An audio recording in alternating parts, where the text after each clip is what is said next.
Hello everyone, Kevin Ikov here, and during this time of the year, we're in a period of time known as Navratri, which is 9 days of Divine Mother. And I just want to tell my experiences with several of the Divine Mothers that I've met in my lifetime here throughout the years. And I kind of go in somewhat of a systematic order in telling the story because it's sort of all interconnected. And anyway, we'll start off the first Divine Mother, and I'm going to bring the picture in closer so you can kind of see.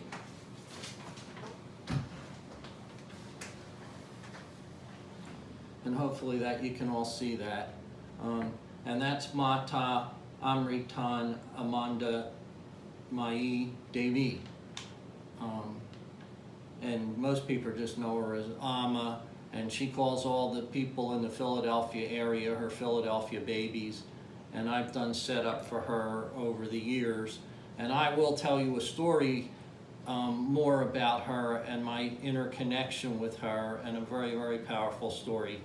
And they kind of connect. And so I'm saving her kind of more for last in a way. So I'll talk about her a little later, but that's who that is. This second one is Omra Shri Karuna Amayi, and she's known as the Hugging Saint. And I went to see her for a hug down in Washington, D.C., and I've seen her down there several times. I haven't done as much with her, but I've certainly received hugs from her several times, and I'll tell you a little story about her too, and she'll be next. And this next Amma is known as Mataji, and she's Umala Shah Desai, and part of the Desai family. And I'll tell you her little story and how I connect with her, and to Bapaji and who's Swami Kripalananda, and that whole story. And then the last one, and it's all interconnected, you'll see. This is Mother Mira, and I'll talk to you about my connection with her and things that happened, and that it sort of ties all into the same story. And so I'll tell you a story about each and every one of them. And so anyway, we'll soon begin. So my first story is really in that I did meet Karuna Mai. She's the first one. I showed you the close-up of her. She's the first one. And I met her through a friend who took me to the place in Philadelphia where she comes, and she had been coming there for numerous years. But I actually knew her through another person who sort of helped her come to Philadelphia and sort of was inspired during a lot of that, who was Frank Mead. And that's how I kind of got to know Amma a long time ago. But I wasn't really all a part of her, I guess you could say, her babies of Philadelphia. I did my own kind of practice. I was like a lot into TM, and then I eventually became sort of very, very devoted to Shiva Bala Yogi. And so that's all interconnected to this as well. And so my next meeting was with the Hugging Saint Amma, which I met in Washington, and a lot of people here in Philadelphia. And I used to go to yoga on Main at one time and practice there, and I, as you would see in my site, I have strong connection to Neem Karoli Baba too.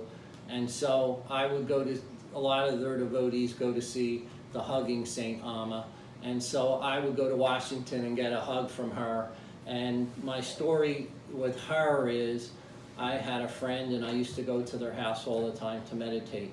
And one time they did a devotional to just various gurus. And they had Amma's whatever, CD or whatever tape playing. And as the tape was playing, Amma was speaking to me, just directly speaking to me. And I asked them, like, I was like, do you have something else going on in the room or whatever? Because it was clear as a bell.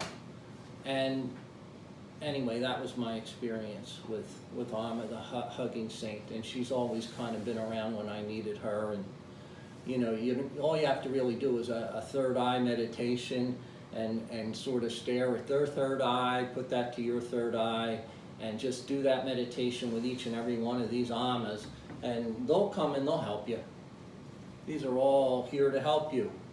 And so anyway, my next one, who I met her through really going to see Omra Desai, and it all started here up really in Philadelphia, I could say, in a way, right around where I lived probably a long time ago, when they started sort of teaching yoga here, which was related to his teacher, Swami Kripalananda.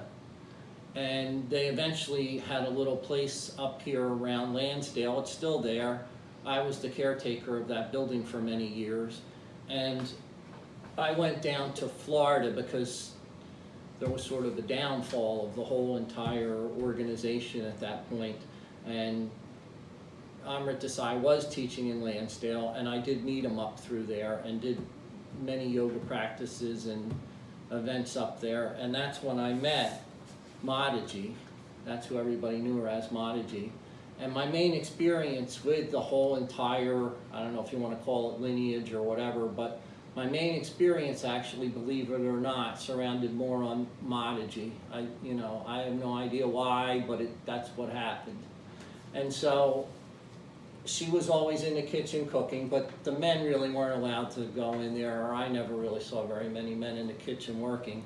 We did other kinds of what they called seva, which is like you're doing service to the divine, is what real seva is. And seva kind of means getting that closeness to God, and through doing sort of an act in which you're not looking to receive anything, you create sort of a divine radiance within yourself. And so they sort of provided that service, and Omra Desai still provides that service, in which you serve, you do, lots of yogic ashrams provide that service. And anyway, I would see her. I didn't speak much to her during those times. We passed each other in the kitchen or whatever, or Amma was doing something. We were always very pleasant, always smiling. And so anyway, Amma moved to Florida, and once he moved to Florida, I went down and started to learn to be a yoga teacher through Amrit Yoga, I believe it was called at that time. And when I did it, and of course I learned Yoga Nidra through that, I spent many, many hours studying through that. And when I was there teaching and training, the first time I was there, Mataji was very, very sick. She was very, very ill. She was comatose, really. And a lot of people were signing up to do massages on Amrit Desai, Swami Amrit Desai. And so I chose that I really wanted to do massages on Mataji, which, I mean, it like I'm saying, it just happened. It just came to me. I don't know why. And I had to get permission because nobody was really signing up to do that, and she was very sick. And I'm also a nurse. And so I assured him, I assured them that I would do no damage, no harm at all, very gentle thing. And I'm also a Reiki master. And so I went up, and that's really what I was doing, was passing on a lot of the Reiki mastership to Mataji during that time. And so during that time of doing massage every day on her, Reiki massage, and as I was doing it, in my consciousness, I saw this small black dot, far, far away. But my awareness went to that small black dot. And as it went to that small black dot, the black dot started to get bigger and bigger and bigger and bigger. And it ended up, it was Babaji, Swami Kripalananda. And he spoke to me and told me that Mataji was soon to pass, and that she was his greatest disciple. And she always served him without ever complaining or arguing. Always did her service and duty to him with a smile on her face, happy to do it, a true love. And what he said to me was that when she went on the other side, he was there taking care of her fully, and that there was nothing for me to really ever worry about at all. And with that, Babaji started to become gigantic, as large as the universe itself. And then he just sort of disappeared. And I just continued to work on Mataji throughout the whole entire thing, and I believe we were there for, I don't know, it was either 7 days or 10 days, I can't quite remember. And at the end of it, because it was on Mother's Day, it ended on Mother's Day, she got up out of bed and was walking around the grounds. And that's when I ran up to Mataji, and I dropped down and I touched her feet. And, you know, that was the last I ever really saw Mataji. And so that's my story of between her and I. And during this time of Navratri and Divine Mother. And so the thing is I had a strong connection. I became the caretaker of the Muktadam up in Lansdale. It's still there. I'm not really the caretaker anymore, but people are certainly welcome to go up there and see it and check it out. And anyone who's part of that Kripalu lineage, and you're a teacher or whatever, I would highly recommend going to see that divine building and space, and where Swami Kripalananda practiced, and his really most precious servant was there with him. And a lot of that energy is still there. And so my final story, in a way, sort of ties all of this in together, and that's with Mother Mira. And because when I ever really had a problem, like where I just became super confused, and I don't know, things weren't really going right for me spiritually, like I felt I wasn't getting the message quite clearly or whatever, or something happened that was quite disturbing for me, I would go see Mother Mira. And Mother Mira, you just stared in her eyes. You went up to her and you sort of sat in front of her. You placed your hands on her, like knees or whatever, or her feet. I don't know that she let you put your hands on her knees, but on her feet. And but I would put my head on her knees, and she would touch the back of my head, and I would always feel something.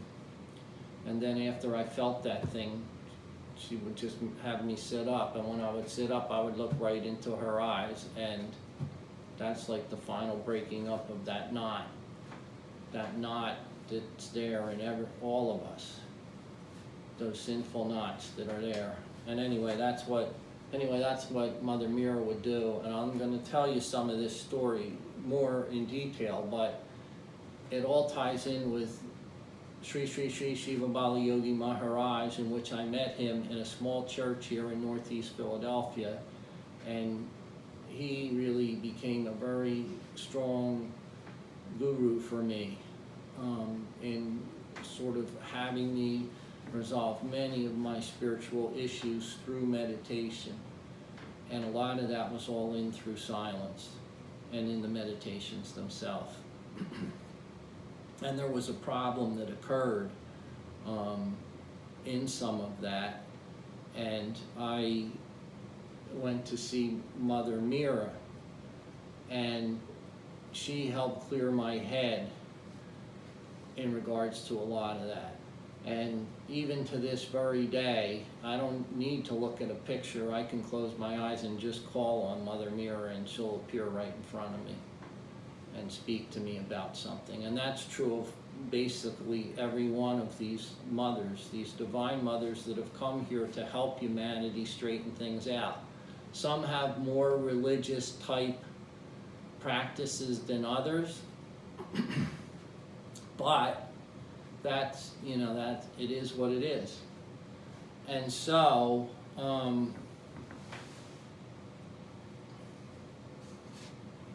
this is where it all comes back in with Karuna Amayi, because I was doing a practice, because every year Shiva Bala Yogi would come here to the United States. In North Carolina, he had an ashram, Ganesh Place. It's not really there anymore. But anyhow, I was doing a meditation with Shiva Bala Yogi, but I also used to do the setup in Philadelphia for Karuna Amayi and was part of that. And I knew she was doing a meditation at the same time I was down in North Carolina doing this meditation for Shiva Bala Yogi. And so, what a lot of people didn't know was there was a mat, a rug on the floor during that meditation, and Shiva Bala Yogi was on top of that particular rug. And I was at the chair right touching that rug. And that rug was a rug that was used for Mother Mira when she came to the United States to do her meditations here by somebody at one time. And so what I'm saying is these objects are like relics. They're relics that are important, and they have an energy that stays in them. Everything from the Muktadam that I'm talking about to the rug of Mother Mira. And so as I had my eyes closed and we did the meditation with Shiva Bala Yogi, and we were out of the meditation and doing bhajans, and during a bhajan, I called, a bhajan's a spiritual song, I called to Mother Mira, I'm sorry, not Mother Mira, Amma, and I was already doing this bhajan, I was in this space, and she kept saying to me, stretch out your finger, and I kept stretching out my finger further and further and further, and then at one point, I felt Amma grab my finger and shake it. And when she shook my finger, a beam of light came right down my whole entire arm. And once it hit my shoulder and part of my head, I was in complete samadhi. I had no idea where I was, lost complete consciousness. I was gone. And so, in that time, at one point I opened my eye, my third eye, and I looked down, and at the carpet below me, it looked like it was on fire. And I thought it was burning my feet, and my feet started going up and down. That's the last I can remember. I have no idea how long it happened, or I have no idea, no awareness of any of that. Once my feet started moving up and down. And the reason I know this story is because a good friend of mine, she's no longer with us, by the name of Virginia Prescott, she's the one who basically told me what happened. Like, she witnessed it. She saw me screaming, like I was in severe pain as my feet touched the ground. And I don't know how many people of Swamiji's devotees it took to calm me down. And they applied vibhuti in several places during this time. And it was a very, very powerful experience and awakening. And after it was over, and I sat down, and people were with me for quite a while, like I think rubbing vibhuti on me and whatnot, until I calmed down. And once I kind of sat down and the end of the bhajans kind of thing ended, I remember Swamiji just looked at me and he threw me a banana and just smiled. And so I just wanted to tell that story. It's really to the Divine Mothers. I hope you get out of it everything I'm saying. There's a connection to each and every one of them. Each one has their own significance and energy and power here. And they're here trying to help humanity and things straighten out and the balance remain the way it is. Some are more into practices than others. Some you just need to look at. But any one of them you can call upon. And, you know, maybe I'll tell some other deeper stories with the Amas at one time, but this is to honor all of them because they're all one. We're all one. It's all one. And that's really the true realization when you realize it's all one. And so anyway, I wish everyone a happy 2021 Navratri. Jai Bhagwan. Namaste.